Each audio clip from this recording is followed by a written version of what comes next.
All right, you're watching DefenseReview.com. I'm here with Kevin Holland of Kryptek, and he's going to show us this interesting plate carrier system that he designed. So, all right, Kevin, what are we looking at here? So the system we designed here at Kryptek is basically made out of laser cut laminate.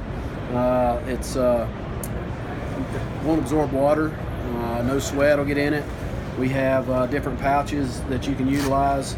We have a pouch that hides the Juggernaut, basically, so you can navigate with your Samsung. This pouch actually covers the Juggernaut, but you can actually hide this pouch up underneath it if you don't want this pouch out. The magazine pouches we use are made of Tweave. We have it's a compression fabric that holds the magazine pouch inside. It's got a hard piece at top that keeps it open so you can put your mags back in it. We have the roll system for breaking away and getting in and out of the kit. I'll go right into the loading of the kit. So we load from the top. We put our plates in from the top. We drop them in so there's no danger of them falling out the bottom of the plate carrier. And we have our magazine pouches made of Tweave as well. We have our own medical kit that you can access either hand, pull it out from the bottom.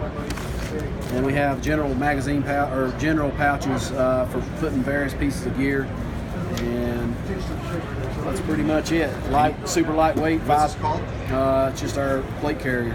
All right, plate carrier. And what's the weight roughly of it? 5 pounds with plates. With plates. With what, level 3 plus or level 3? Level 3. Okay, level 3. All right. And you have also that interesting laminate material. Is that in this one too? This laminate material is what this is made of. Oh, okay. Because I was talking about like the fiberglass looking stuff. Oh, you're talking the well, we don't have a piece in here. The radio pouch has the carbon fiber material. We can show that separately, but very cool. So, and this is available right now, right? It is. And what is this MSRP on this one right now? Well, just the plate carrier alone is $800. $800. All right, Kryptek, SHOT Show 2019, and you are watching DefenseReview.com.